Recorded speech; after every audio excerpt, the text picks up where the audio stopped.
Cantares capítulo 1, versículo 6, fala: me puseram por guarda de vinha, e a vinha que me pertence eu não guardei. Estamos muito ocupados, cuidando de muitas vinhas, mas a vinha que é responsabilidade nossa, essa nós estamos cuidando com descaso. Não estamos investindo, cuidando da nossa vinha como deveríamos cuidar. Qual é a minha vinha? Qual é a tua vinha? A minha vinha é a minha casa, é a minha família. Eu preciso cuidar desta vinha. Eu quero compartilhar com você uma reportagem da Veja. Um sociólogo afirmou que o Brasil se tornou um dos países mais violentos do mundo. E ele diz que a pobreza não é o grande responsável por este quadro caótico e vergonhoso. O grande problema é a desagregação familiar. A família deixou de ser o ambiente gerador de valores, formador de estruturas emocionais, psíquicas, afetivas. Existe família hoje que vive em guerra, família que vive é pai contra filho, filho contra pai, esposo contra esposa, esposa contra esposo ou vice-versa. Está uma desordem. Isso não é bom. Precisamos cuidar mais da nossa casa, precisamos cuidar dos nossos filhos, precisamos investir na nossa vinha, precisamos cuidar da nossa vinha, porque foi confiada a nós. Os lares estão em guerra, divórcios e mais divórcios. É preciso olhar para dentro da nossa casa e ver o que está acontecendo com a nossa vinha. E precisamos cuidar desta vinha, porque foi confiada a nós. E um dia, aquele que nos confiou vai falar: o que você fez com a tua vinha? Eu deixei terminar no divórcio. Eu deixei acabar em divórcio. Será que ele vai te aplaudir? Ou você será destruído assim como a sua vinha foi destruída? Malaquias capítulo 6, capítulo 4, versículo 6 fala: ele converterá o coração dos pais aos filhos e o coração dos filhos aos pais. Ele converterá, para que eu não venha e fira a terra com maldição. A terra está sendo amaldiçoada porque a família está sendo destruída. Deus estabeleceu a família é um projeto de Deus. Nós, Pai, precisamos cuidar, amar, proteger a nossa vinha, cuidar dos nossos filhos, o que nossos filhos estão fazendo, por onde estão andando, com quem andam. Nós não estamos preocupados com isso. Antigamente, o lugar mais seguro em um lar, em uma casa, era o quarto. O pai e a mãe sabiam que o filho estava no quarto, o pai sabia que o filho estava em segurança, mas hoje se tornou o lugar mais perigoso, porque o filho está no quarto, com um celular na mão, conectado à internet. Ele não está sozinho, mas ele está conectado ao mundo. O mundo inteiro está com ele. Então, isso é perigoso. Precisamos saber o que está acontecendo com nossos filhos. Quando eu começo a ler 2 Samuel 18, eu vejo Davi um rei exemplar, um guerreiro exemplar, mas eu vejo um pai fracassado. Eu vejo um péssimo pai. Até que tinha, cheio de boas intenções, Davi tinha. Quando os filhos de Davi nasceram, olha para você ver a intenção que estava no coração de Davi. Mas ter intenção boa não é suficiente. Começa as boas intenções pelo os nomes dos filhos. Observa, Adonias, quando nasce o filho de Davi, Adonias. O que significa Adonias? Aquele que pertence a Adonai, ou seja, aquele que pertence ao Senhor. Este é de Deus. Boa intenção ou não? Salomão, pacífico, significa pacífico. Esse que é cheio de paz. Absalão ou Absalom, que significa o pai da paz. Então a intenção de Davi era boa. Davi tinha em mente que ao colocar tais nomes em seus filhos ia fazer a diferença. Essa era o pensamento, a visão de Davi. Davi foi um pai que queria o bem dos filhos. No entanto, não foi capaz de transformar suas boas intenções em investimento na vida dos filhos. E isso, a família foi sacrificada.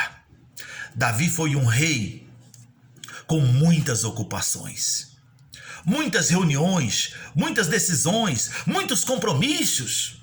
Por isso, fracassou como pai. E eu não quero que se repita, que a síndrome de Davi não esteja na sua vida, para que os seus compromissos, os seus muitos afazeres, destrua a sua casa, os seus filhos.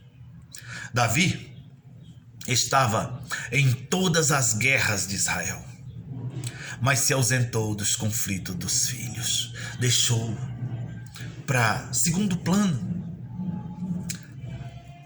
as guerras internas dos filhos. Absalão tinha tudo: dinheiro, castelo, casas, prestígio, posição social, status, era bonito. A Bíblia diz que ele era um dos mais bonitos daquela geração. A Bíblia fala que ele era perfeito, ele era bonito. Se a gente ler 2 Samuel, capítulo 14, 25, a gente vai ver isso. Mas não tinha um pai presente. Ele queria, era tudo o que ele queria, um pai. Absalão não tinha presença de Davi. Não tinha uma família estruturada, porque Davi estava cuidando demais de outras vinhas. Absalão não queria um rei, ele queria um pai. É isso que ele precisava. E esse pai estava envolvido nos problemas de Israel, nas vinhas alheias. Ele tinha que cuidar, tinha, mas ele precisava também cuidar daquela vinha que foi confiada a ele. Os grandes problemas de Davi eram na área familiar. Davi era um pai ausente, era um rei excelente, era um guerreiro excelente. Sabe o que eu entendo com a história de Davi? Os filhos podem ter tudo, mas nunca, nada substitui a presença dos pais. Não é presente, não é viagem, não. Pode ter tudo. Frequentar ambientes interessantes, fazer boas viagens, ter grandes amigos, mas a presença do pai é o diferencial. A presença da família vai diferenciar o sucesso desse moço, desta moça. Os pais não podem transferir responsabilidades que são intransferíveis. O Davi transferiu. O que o Davi fez? O Davi pegou e colocou o filho para morar com o avô. Se a gente lê, ele transfere a sua responsabilidade para o avô de Absalão. 2 Samuel 13, 37 ao 39, se não estou enganado. E eu te pergunto, para quem você está transferindo a responsabilidade de pai? Para quem você está transferindo essa responsabilidade de, sabe, para cuidar do seu filho, para educar o seu filho? Para quem? Quem está pegando esta responsabilidade? Será que você está transferindo para senhora internet? Para Disney? Algum programa animado da televisão? Será que, para quem você está transferindo esta responsabilidade? Lucas Neto, Felipe Neto? Quem é que está assumindo este papel? Você tem que entender que esta responsabilidade de pai, ela é sua e é intransferível. Não é avô, não é avó, não é tio, não é viagem, não é celular caro, não é carro, não é passeio. O teu filho precisa de você. E é isso que eu tenho visto hoje, que a síndrome de Davi está impregnada em muitos pais. A Bíblia diz: inculca o teu filho com a palavra, inculca. Ensina o teu filho. Isso é para você, sacerdote da família, sacerdote do lar. Não é o avô, não é o tio, não é o padrasto, é você. Não é viagem, não é Felipe Neto, não é internet, não é presente caro, não é creche, não é escola, não é universidade, é responsabilidade sua. Não deixe de confrontar o seu filho com as verdades da Bíblia.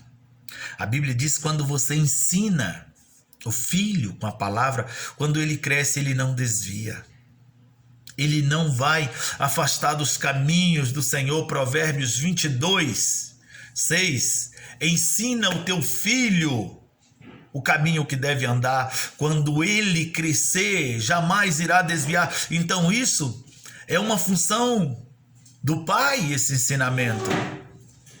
Faça da sua casa. Nós, como pai, precisamos ter esse entendimento. Fazer do nosso lar o maior campo missionário. Davi, ele fracassou como pai. Davi foi bem sucedido como rei. Davi foi exemplar.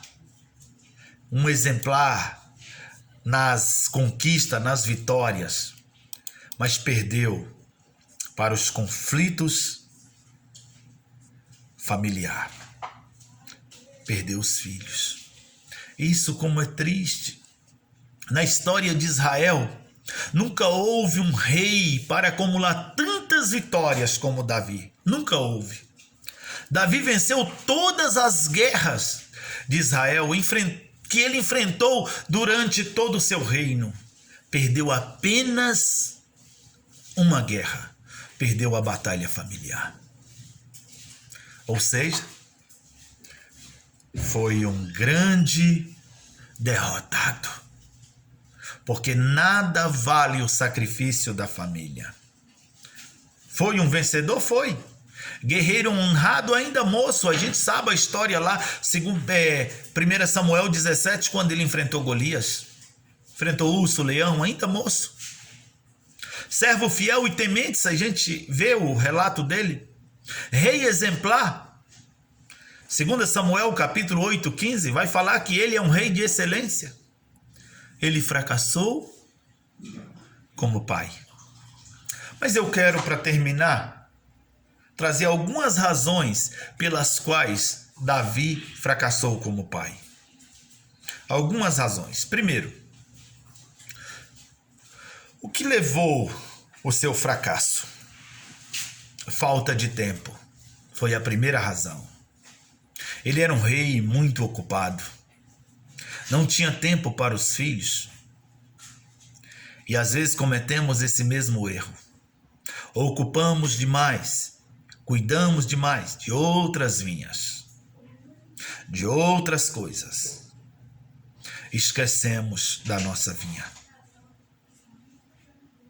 Quantas vezes criamos tempo para outras coisas e não criamos tempo para nossos filhos, para nossa família. Se a gente vê o quanto ele era ocupado, ele sempre está nas guerras. Segunda razão pela qual ele fracassou como pai: transferência de responsabilidade. Eu já falei isso. 2 Samuel 13, 37 e 38, Absalão ele vai morar com o avô, então vai resolver o problema. Transferir responsabilidade é deixar a criança o tempo todo sendo educada por outros. Vou deixar meu filho, minha filha na televisão, vou deixar na internet, porque assim me sobra tempo para fazer as coisas. E você não sabe com quem o seu filho está relacionando na rede social, com quem ele está, o que ele está fazendo na internet. Então, não transfira aquilo que é intransferível, que é a sua responsabilidade. Seu filho é a sua herança. E outra falha de Davi, cegueira familiar. Como assim? Absalão estava odiando Aminon e Davi não via, Davi não sabia. Existem pais que estão cegos em relação aos filhos, não corrige e sempre o filho do outro é o errado, é o capetinho, é o dele, é o santinho. Davi não puniu Aminon, ele deixou Aminon ficar à vontade. Sabe o que é isso? Deixar Aminon à vontade é quando o seu filho chega com um brinquedinho que você não sabe a origem, é quando ele chega com a caneta que ele pegou na escola, um lápis, uma borracha, e você não sabe quem deu, como ele conseguiu. Você acha normal? Você está criando um Aminon que quando amadurecer, quando envelhecer, vai te dar problema. Vai ser problema. Então, cuidado com a cegueira familiar. Se existe Aminon na tua casa, você precisa estar atento e ajudar Aminon a vencer esse espírito que tem tentado destruir. E outra falha de Davi, o ressentimento familiar. Davi não perdoou Absalão, não houve perdão verdadeiro. Se a gente ler 2 Samuel 14, do 24 ao 28, a gente vai ver que não teve um perdão verdadeiro, genuíno. Ressentimento familiar. E não é assim que Davi tinha aprendido. Davi sabia que o perdão era o caminho. Se a gente ver relato lá do início, a gente vai ver Deus unindo Jacó e Esaú através do perdão. E Davi não conseguiu perdoar o próprio filho. Davi ele tinha que passar fé para o filho. Davi tinha que passar Deus para o filho, porque Davi conhecia Deus. Davi sabia quem era Deus. Davi sabia como foi a sua unção, mas ele não passou isso para o filho. Ele deixou o ódio, a tristeza falar mais alto. E muitos erros ele cometeu. Absalão tinha 16 anos quando Davi teve um caso com Betseba. Na verdade, Absalão realizou o julgamento de Deus 47 anos mais tarde. Absalão agora 63 anos, Davi 83. Se a gente ler 2 Samuel 12, do 11, 16, a gente leu o capítulo 22, a gente vai ver o que aconteceu nessa história de Absalão, Davi, como foi terrível o final dessa história. Por quê? Porque Davi, ele simplesmente permitiu que o ressentimento, que a amargura, que a falta de perdão, que a falta de humildade para reconhecer o erro, ele permitiu que tudo isso lhe dominasse. Resultados desse homem que foi excelente rei, que foi brilhante guerreiro, mas que fracassou como pai. Qual foi o resultado?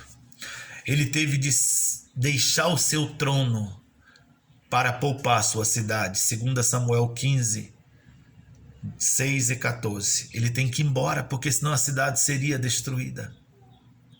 Ele foi de uma forma vergonhosa que esse rei terminou. Ele suportou vergonha e repreensão dos seus inimigos. Se a gente lê 2 Samuel 16, 5 ao 11. Foi uma consequência atrás da outra. Acima de tudo, Davi perdeu seu filho. Ele perdeu Absalão. As falhas dos nossos filhos são nossos fracassos. O sucesso dos nossos filhos são nossos sucessos. As falhas de Absalão foi o fracasso de Davi. E ele sofreu amargamente. Porque quando Absalão morre, Davi fica desesperado. Ele fica de forma inconsolável, andando de um lado para outro e dizendo: meu filho Absalão, meu filho Absalão, meu filho Absalão. Ele sofreu muito. Ufa, como é triste essa história. Como é doído ver a história, o relato de um rei tão brilhante ter um final tão horrível. Por quê? Simplesmente por omitir a sua função de cuidar da sua vinha. Pode cuidar de quantas vinhas você quiser, ajudar quantas famílias você quiser, mas não se esqueça de ajudar a sua vinha. A sua família vem primeiro. Que o Deus eterno te abençoe. Feliz Dia dos Pais.